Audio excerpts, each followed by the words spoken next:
Hi guys, আজি আঘোণ মাহৰ পূৰ্ণিমা তিথি। আজি মহোহো উৎসৱ অৰ্থাৎ মহেদোৱা উৎসৱ। মহেদোৱা উৎসৱত কেনেদৰে গীতটো গায় মই অলপ গাই দিছোঁ, আপোনালোকে শুনি ল'ব।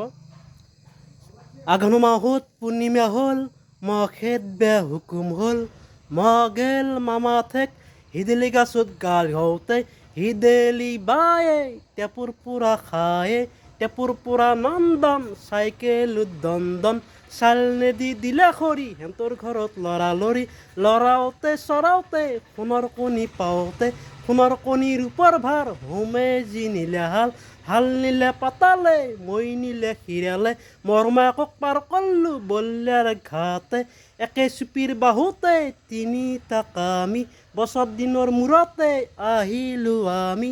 ভাল হওক কুশল হওক, ছাত্ৰে পইচা দিবে হালাই নকৰক। এনেদৰে গীতটো গাই মই অলপ গীতটো গাই শুনালোঁ। কেনে হ'ল কমেণ্ট কৰি জনাব, ভাল লাগিব। Thank U.